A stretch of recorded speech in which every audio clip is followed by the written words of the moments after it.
ಶಿವಮೊಗ್ಗದಲ್ಲಿ ಸಿಇಟಿ ಅಭ್ಯರ್ಥಿಯ ಜನಿವಾರ ತೆಗೆಸಿದಂತ ಪ್ರಕರಣಕ್ಕೆ ಸಂಬಂಧಿಸಿದಂತೆ ಇಬ್ಬರು ಹೋಮ್ ಗಾರ್ಡ್ಗಳನ್ನು ಅಮಾನತು ಮಾಡಿ ಆದೇಶವನ್ನು ಹೊರಡಿಸಲಾಗಿದೆ. ರಾಜ್ಯ ಸರ್ಕಾರದಿಂದಲೇ ಇಬ್ಬರಿಗೆ ಅಮಾನತು ಮಾಡಿ ಆದೇಶವನ್ನು ಹೊರಡಿಸಲಾಗಿದೆ.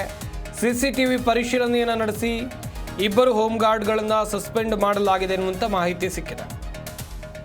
ಕೇಂದ್ರದ ಮೇಲ್ವಿಚಾರಕರ ಹಂತದಲ್ಲಿ ಕರ್ತವ್ಯ ಲೋಪ ಆಗಿಲ್ಲ ಅಂತ ಹೇಳಿದ್ರೆ ಪರೀಕ್ಷಾ ಕೇಂದ್ರದ ಮೇಲ್ವಿಚಾರಕರು ಏನಿರ್ತಾರೆ ಇವರ ಕರ್ತವ್ಯದಲ್ಲಿ ಏನೂ ಕೂಡ ಲೋಪ ಆಗಿಲ್ಲ. ಜನಿವಾರ ತೆಗೆಸಿದ್ದ ವಿಚಾರ ವೈರಲ್ ಆಗ್ತಾ ಇದ್ದಂತೆ ಬ್ರಾಹ್ಮಣ ಮಹಾಸಂಘ ಶಿವಮೊಗ್ಗ ಜಿಲ್ಲಾಧಿಕಾರಿಗಳಿಗೆ ದೂರನ್ನು ಕೊಟ್ಟಿದ್ರು. ಕ್ರಮ ಕೈಗೊಳ್ಳಬೇಕು ಅಂತೇಳಿ ಆಗ್ರಹವನ್ನು ಮಾಡಿದ್ರು. ಈ ನಿಟ್ಟಿನಲ್ಲಿ ಜಿಲ್ಲಾಧಿಕಾರಿಗಳು ಕ್ರಮ ಕೈಗೊಳ್ಳುವಂತೆ ಆದೇಶವನ್ನು ನೀಡಿದರು. ಕೂಡಲೇ ಜಿಲ್ಲಾಧಿಕಾರಿಗಳು ಪ್ರಕರಣಕ್ಕೆ ಸಂಬಂಧಿಸಿದಂತೆ ಸಿಸಿಟಿವಿ ದೃಶ್ಯಾವಳಿಗಳು ಹಾಗೆಯೇ ಸಾಕಷ್ಟು ವಿಚಾರಗಳ ಕುರಿತು ಪರಿಶೀಲನೆಯನ್ನು ನಡೆಸಿ ತನಿಖೆಯನ್ನು ಆರಂಭಿಸಿ ಇಬ್ಬರನ್ನ ಸಸ್ಪೆಂಡ್ ಮಾಡಿದ್ದಾರೆ.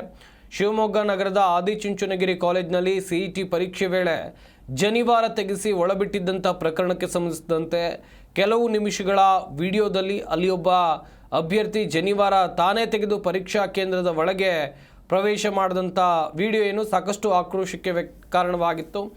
ಇನ್ನೊಬ್ಬ ಜನಿವಾರ ತೆಗೆಯದೆ ಹೊರಗಡೆ ಕಾಯ್ತಾ ಇರ್ತಾನೆ. ಇದನ್ನು ಗಮನಿಸಿದ್ದೇ ಪರೀಕ್ಷಾ ಕೇಂದ್ರದ ಮೇಲ್ವಿಚಾರಕರು ಸ್ಥಳಕ್ಕೆ ದೌಡಾಯಿಸಿ ಹೋಮ್ ಗಾರ್ಡ್ಗೆ ಬುದ್ಧಿವಾದವನ್ನು ಕೂಡ ಹೇಳಿದ್ರು ಎನ್ನುವಂಥ ಮಾಹಿತಿ ಸಿಕ್ಕಿದೆ. ಪರೀಕ್ಷಾ ಕೇಂದ್ರದ ಮೇಲ್ವಿಚಾರಕರ ಹಂತದಲ್ಲಿ ಕರ್ತವ್ಯ ಲೋಪ ಆಗಿಲ್ಲ, ಹೀಗಾಗಿ ಜನಿವಾರ ತೆಗೆಸೋಕೆ ಸೂಚನೆಯನ್ನು ನೀಡಿದ ಇಬ್ಬರು ಹೋಮ್ ಗಾರ್ಡ್ಗಳನ್ನು ಅಮಾನತುಗೊಳಿಸಿ ಈಗ ಸರ್ಕಾರ ಆದೇಶವನ್ನು ಹೊರಡಿಸಿದೆ. ಅವ್ರ ಮೇಲೆ ಹಾಕ್ತಾರೆ, ಅವ್ರ ಕೈಲಿ ಇವ್ರ ಮೇಲೆ ಅಟ್ಲೀಸ್ಟ್ ನೀವು ಯಾರೋ ಅನ್ನೋದೊಂದು ಎಂಕ್ವೈರಿ ಮಾಡ್ತಾರೆ. ಯಾಕಂದ್ರೆ ಜನವಾರ is not a small thing. Dustbin ಹಾಕಿ ಸರ್, ಅಷ್ಟೊಂದು ಧರ್ಮದ ಒಂದು ನಮ್ಗೆ ಶ್ರದ್ಧಾ ಬಿಂದು ಅದ್ರ ಮೇಲೆ ಅವನಿಗೆ ಅಟ್ಯಾಕ್ ಮಾಡ್ತಾನೆ ಅಂದ್ರೆ ಇಟ್ಸ್